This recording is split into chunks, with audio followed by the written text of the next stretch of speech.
They say there is a voice that never stops whispering on the radio.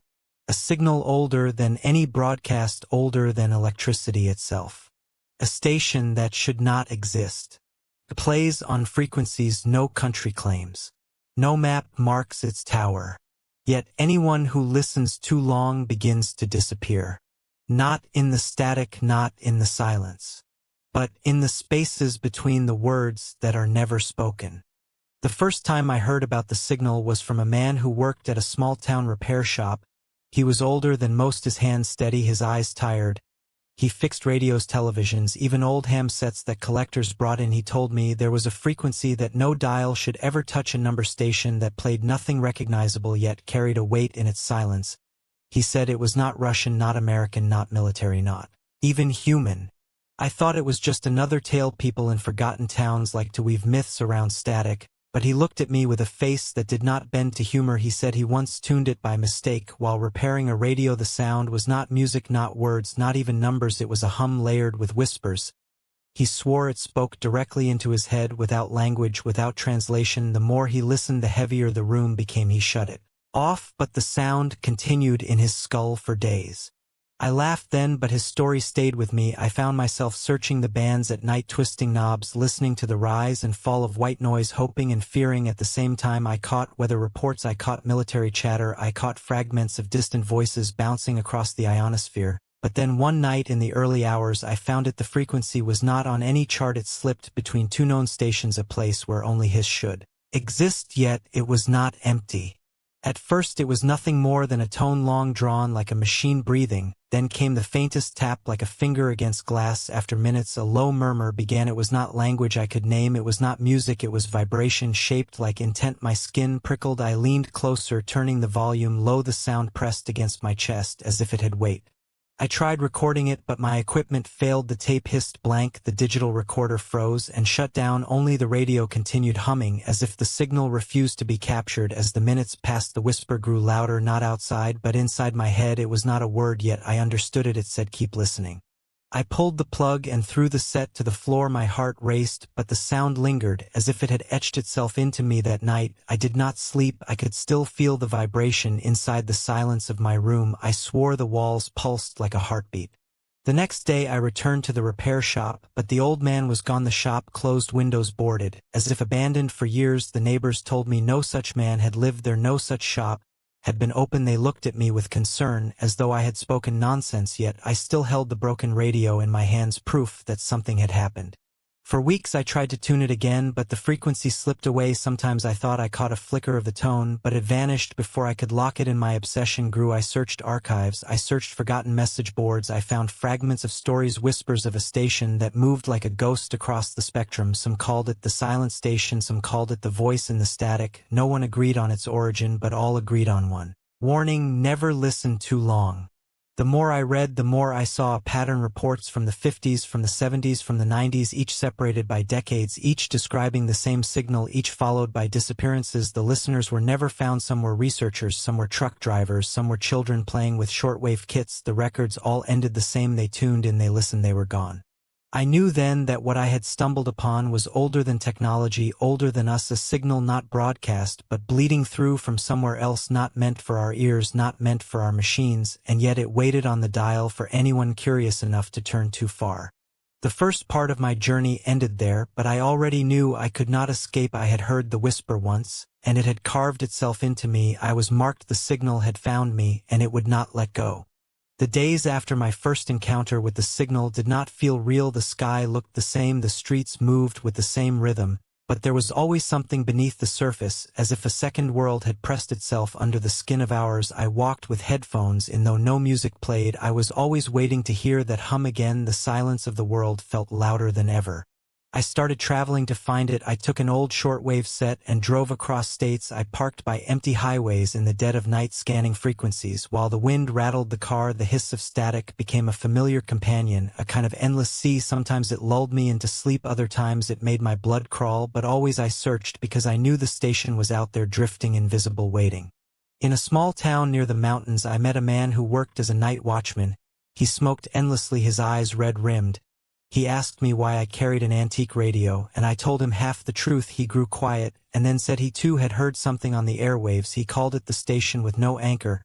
He said one winter he tuned into a hum so low it shook his bones, the air around him turned heavy, and the world outside the window froze as if even time had stopped. He swore the snow hung motionless in the air until he shut the set off. He warned me not to seek it. He said, once you listen you carry it forever like a shadow under your skin. That night I tuned my radio again. I caught ordinary chatter, weather reports, military bursts. Then suddenly between two shifts the hum appeared low, steady, unbroken. It seeped into the car, not through speakers, but into the very metal of the frame. The steering wheel vibrated under my hands. My chest grew tight. The whisper followed, only this time clearer. It said, keep driving. I followed without thinking. The signal grew stronger as I drove deeper into the mountains. The roads narrowed, the trees rose higher around me. Snow began to fall, though the forecast had said clear skies. I drove until the path ended at an abandoned station, a crumbling building with no lights, no doors, no markings. My radio screamed with the hum until the glass dial cracked. I shut it off and silence fell, so absolute I thought I had gone deaf.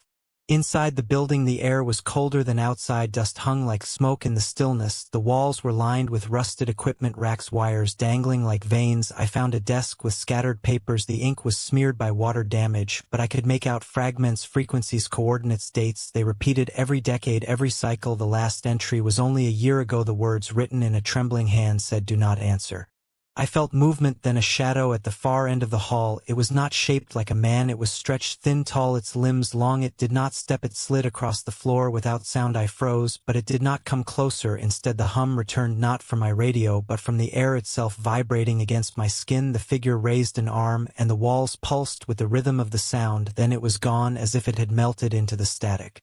I stumbled out into the snow. The car engine would not start. The forest was silent. No wind, no animal calls, only the ringing hum buried in my head. I walked until dawn, and when I finally reached the road my radio began working again, though the frequency was gone. Back in town I searched the archives of the local library. Old newspapers spoke of disappearances, families lost, whole groups of hikers never found, police reports sealed, cases closed without answers. Every 10 years the pattern repeated. Every 10 years the town buried stories it could not explain.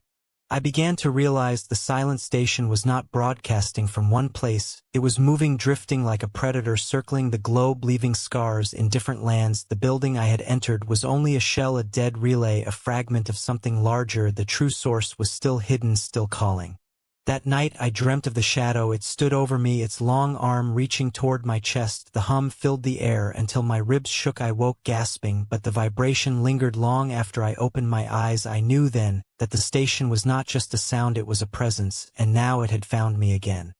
The further I went into this obsession, the more the world around me began to change. It was not a sudden shift, more like a creeping shadow slowly climbing the walls of my life. The air felt thicker, the nights longer. My friends stopped calling, my phone stayed silent. I was drifting from their world into another one, a world shaped by the hum that only I could hear. I kept searching for others like me because deep down I knew I was not alone. I found them scattered across the dark corners of the internet, old forums, forgotten message boards filled with broken links, but hidden among them were fragments of testimony, men who swore they heard whispers through static, women who claimed they followed the frequency into deserts, into forests, into oceans, and each story ended with silence because the poster never returned. One message stood out. It was posted by someone calling themselves Meridian. The words were plain. They said, the station is not outside, it is inside. It does not call across space, it calls across thought. I wrote back, but never received a reply. Days later, the forum itself was gone, erased, as if it had never existed, but the name Meridian carved itself into my mind. I decided to travel again, this time toward the coast. The sea seemed important. Many old reports spoke of sailors vanishing under strange signals, vessels going quiet, radios alive with voices no one could trace. I rented a small boat and carried my radio equipment onto the waves at night. The horizon dissolved into blackness, and the water seemed endless. I tuned the dials, my hands shaking with anticipation and fear. Hours passed, nothing but static. Then suddenly the hum returned, louder, clearer, carried by the water itself. The boat began to vibrate. I felt it in my bones. The whisper rose again, and it said below. I leaned over the side and swore. I saw lights deep under the surface, shifting in impossible patterns like constellations, moving across the ocean floor. They were not reflections, they were signals written in brightness older than any star chart I had ever seen. I dropped the microphone into the water. The recorder screamed with distortion. I pulled it back, but the device was dead, burned from the inside. I stared down into the depths, and for a moment I felt the sea breathe. It rose and fell, not with tide, not with wind, but with intention, a pulse that matched the rhythm of the station. I fled, then pushing the boat back toward shore with every ounce of strength, but the hum followed, clinging to me, even as the land appeared. When I reached the harbor, I found fishermen waiting silent. They looked at me as if they had expected me. They said nothing, only watched as I dragged myself onto the dock. Later, I learned they too spoke of the station, though they did not call it that. To them it was the sea that sings. They warned each other never to answer its voice. Some claimed entire crews had been taken when they dared to listen too long. Back in my rented room, I could not sleep. The hum pressed against the walls. The shadow returned in dreams, standing just beyond my vision, always reaching, never touching. I woke in sweat, with Meridian echoing in my skull. I realized that whoever or whatever Meridian was, they were tied to this. They had left the message for a reason. They knew more.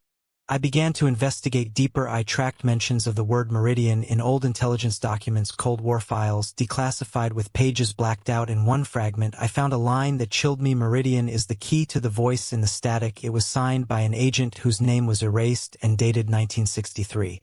The pattern grew clearer. Every decade, every cycle, every appearance of the station was followed by disappearances of people who chased it. Some were scientists, some were wanderers, some were simply unlucky, but there was always at least one who returned changed. They left notes, warnings, fragments that filled the archives I had seen in the mountains. They were breadcrumbs leading to something larger. But if Meridian was the key, then who held the lock, and what would happen when it finally opened? The hum returned stronger that night. It filled my chest until I could barely breathe. I pressed my hands to my ears, but the sound was inside me, not outside. The whisper did not speak this time. Instead it sang low, endless, vibrating with a rhythm that felt like language. My vision blurred, and in the edges of the dark I swore I saw shapes forming, not human, not machine, but something between. When the sound stopped, I collapsed onto the floor. Hours had passed, though it felt like minutes. My radio was off, my equipment unplugged, yet the room still pulsed with the aftershock of that impossible song. I knew then I had crossed a line. There was no turning back. The silent station was not content to be found. It was now reaching for me, pulling me into its cycle, and I could no longer resist. By now the hum was no longer rare, it was constant, a low vibration beneath every moment of silence. When I sat alone I heard it, when I closed my eyes I felt it. The world was layered like glass, and behind it the station pressed, waiting for me to look. Too long the days blurred together. I barely ate, I barely slept, I lived only for the search. I returned to the archives in the mountains, hoping the papers I had seen were not the only fragments hidden in the dust. I found a locked cabinet, its rusted hinges fragile. I forced it open. Inside were reels of tape, labeled only with dates, the oldest from 1922, the newest from 1995. I set up an old player and began to listen. The first reels carried only static, then came faint voices, men speaking in strained tones, repeating numbers. Then the hum bled through, and each tape ended in silence. The last reel held nothing but the hum for 20 minutes, then a single word spoken by a trembling voice: Meridian. I knew then the station had been recorded before, but no one had captured its true essence. The sound, twisted electronics, bent metal, silenced machines. Only the human mind could hold it, and that was its curse. The more you carried it, the less human you became. I traced the origin of the tapes to a government project buried under layers of secrecy. They had called it Echo Glass. An attempt to locate the source of the signal. Agents traveled across continents chasing frequencies, but most vanished. Their final report spoke of shadows and whispers of time, bending of landscapes, repeating like broken film. One line remained clear: the station is not on Earth.